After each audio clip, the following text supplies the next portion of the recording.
Good morning, this is Marshall Davis. Today I'm going to talk about the book of Job and the problem of suffering and spiritual awakening. I've said before that the reason why many Christians do not investigate or even know about the possibility of spiritual awakening is because they don't hear about it from the pulpit or see examples of it in the Bible. So they settle for second-hand faith of believing in things.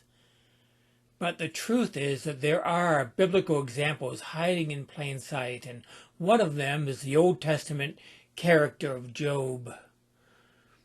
Job is an Old Testament Buddha. The events that lead both of these men to their awakenings are similar. The impetus for Siddhartha Gautama's search for enlightenment was the problem of suffering.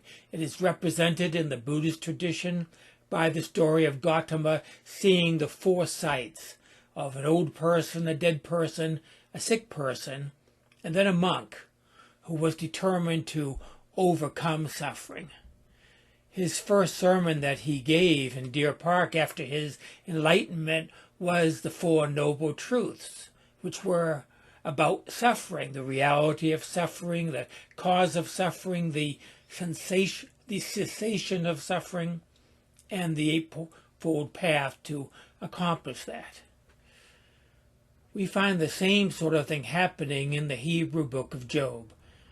Job's spiritual awakening, which occurs at the end of the book, is a result of Job struggling with the problem of suffering. Job is a wonderful example of a path that Westerners can take to spiritual awakening, what the East calls enlightenment or liberation, and which the West calls salvation or eternal life. Job was a righteous man who lived long ago in the mythical land of Uz, not to be confused with the land of Oz. Interestingly, he is portrayed not as a Jew, even though this is Jewish sacred scripture, but as a Gentile. Job had received in his life the earthly rewards for right living. He was healthy and wealthy, and he had a lot of kids, and he lived a long life. He had everything that he ever wanted, and then one day it all began to go wrong. In a series of catastrophes, he loses it all. His wealth, his children, his health. All he is left with is his pain and his wife, who is constantly nagging at him. The book of Job is the account of Job wrestling with the problem of why these terrible things were happening to him, since he had always lived a good and holy and righteous life. The moral philosophy that the book of Job confronts is the idea that life is just. This is the dominant theory of the Old Testament, that this is a moral universe where good is rewarded and evil punished. But Job discovers firsthand that this philosophy is not working in his case. His dialogue partners in the book, in his exploration of this religious and philosophical problem, are three friends, and then later a fourth friend comes in. Their arguments are variations on the theme that Job's suffering is just punishment from God for a wrongdoing that Job has done. The problem is that Job has never done anything wrong, according to the book. At least nothing that he is aware of, and certainly nothing to deserve all this suffering. The religious arguments of his friends do not ring true to Job's experience in life. The whole book, which is 42 chapters long, is this righteous man struggling with this moral, religious, theological problem. This problem is normally called the problem of evil or the problem of suffering. It's the same problem that Western religion and philosophy has struggled with for thousands of years, and it is a problem inherent in all forms of theism. including Christianity. The classic statement of this philosophical problem was articulated by the Greek philosopher Epicurus in the 4th century BC. How can an all-good and all-powerful God allow evil? This is the way he put it. Is God willing to prevent evil but not able? Then he is not omnipotent. Is he able but not willing?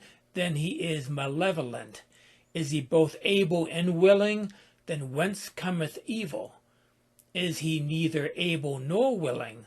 Then why call him God? No one has been able to answer this problem adequately, although thousands have tried. It is the Achilles heel of theism, the chief reason why so many thoughtful people have abandoned the traditional concept of God and organized religion. Personally, I agonized through this while deconstructing my Christian faith starting in 2009 and ending in 2012. It is one of the chief factors that led up to me transcending traditional religion and breaking open into a reality that cuts through all theological problems like this, like Alexander the Great cutting through the Gordian knot.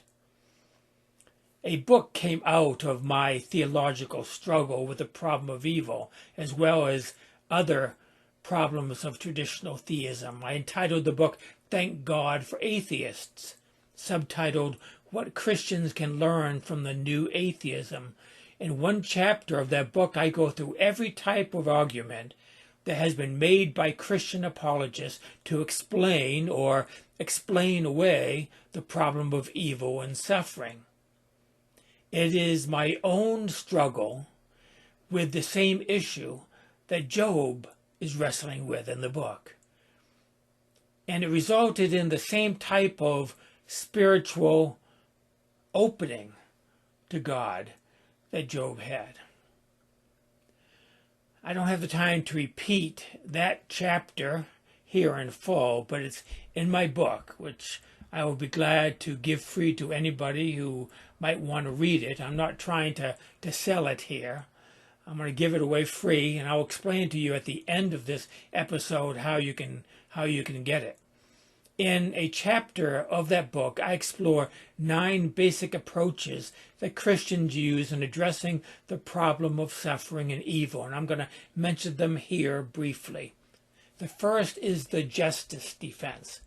It is the one most commonly found in the Bible, and it's the one that is on the lips of Job's friends.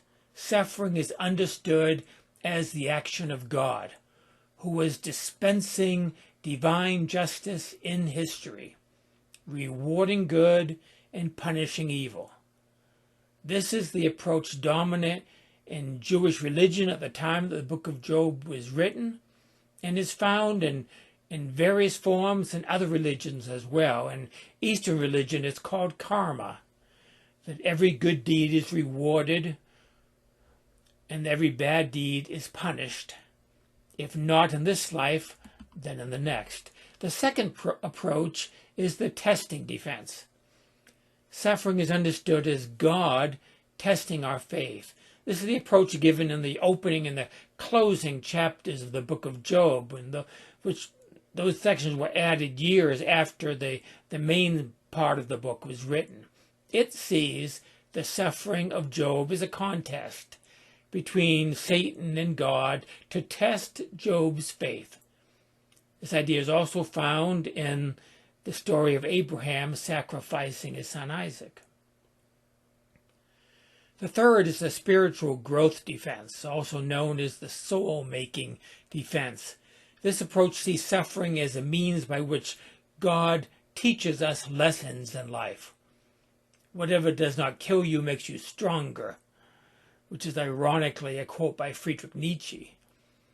This is a common argument in pop spirituality today, so-called New Age, where souls keep returning to Earth until they get it right. Everything that happens in life contains a lesson to be learned.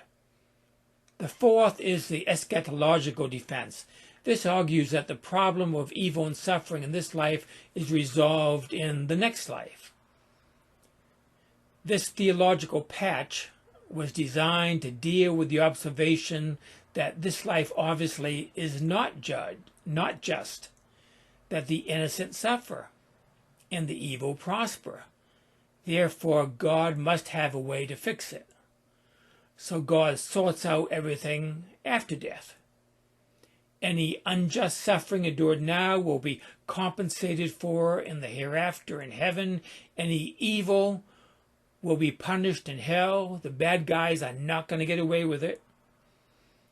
In Eastern religion, this justice is meted out in future lives through reincarnation on earth or in other spiritual realms.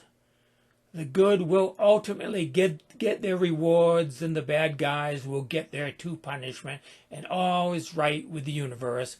Problem solved. So they think. The fifth is the free will defense. A common argument used by Christian apologists to explain suffering and evil is to blame it on human free will. It's our fault, not God's fault. It is said that God had to give us free will, or we would just be puppets. God is off the hook. All suffering results from necessary human free will. In this scenario, it is our fault, or at least it was our primordial parents, Adam and Eve's fault. But this does not account for suffering that clearly has nothing to do with human actions. The fifth is the duality defense, also called the contrast defense. It says that evil and suffering is just the nature of the universe. There can be no good without evil. God had to create, or at least allow, evil. We would not know what good is unless we have something to compare it with. There is no light without darkness, no high without low, no pleasure without pain. We would not know what good is without evil. Evil and suffering are a necessary part of this universe. This is the best defense so far, but it still doesn't solve the problem, for heaven is supposedly a place where there is free will and is without evil or suffering. So it seems that God can create a world without evil. Seventh is the mysterious purpose defense, or unknown purpose defense. This is the final refuge for theodicists. It is the argument of last resort, sometimes known as the greater good defense, or the mystery defense. This says that the solution to the problem of evil and suffering is beyond human comprehension, that somehow all of the evil in the world is going to result in a greater good, but we can't really see that now. It is a mystery. Nevertheless, we can rest assured that God has it all under control in some mysterious, wonderful way which we cannot possibly understand. Everything makes sense from a divine perspective. In my opinion, this is the biggest cop-out of all. It is just deciding to give up. When people find it too hard to think through this problem of suffering, or when they feel like when they do think about it too much, they might be getting into dangerous territory theologically, then they just stop. They quit. They give up. And they don't explore it any further. Eighth is the empathy defense. Mark Woods, in an article in Christianity Today, calls it the Narnia defense. In C.S. Lewis's The Magician's Nephew, Diggory's mother is dying of cancer, and the lion, Aslan, who is the Christ figure, doesn't heal her, but cries great shining tears, it says. Woods interprets the scene this way. The idea is that God doesn't stand aloof from suffering, but mourns with us. That is all very well, but it cuts no ice with the mother of the child with bone cancer. She just wants her child to get better. sympathy, divine or human, doesn't do that. Last is the patchwork defense, and this last argument is not a new one, but some combination of the other defenses, even though none of those other ideas by themselves can explain suffering and evil. Maybe if we patch them all together like a quilt, they'll do the job. Maybe there's not one theological theory of everything that explains all evil and suffering. Maybe it's a combination of defenses. If we piece them all together like a jigsaw puzzle, they'll do the trick. No, they don't. As I said, I don't have the time here to explore fully and refute every one of these defenses like I do in the book, but I struggled with each one of these possible answers for years during my ministry when I saw a lot of suffering. For several years, I examined the foundations of my faith very thoroughly to see if these Christian answers really were true. I have concluded that none of these explanations for evil and suffering work. For that reason, traditional theism is, in my opinion, morally bankrupt and spiritually dead. It was this conclusion that pushed me beyond theism to what is called non-duality.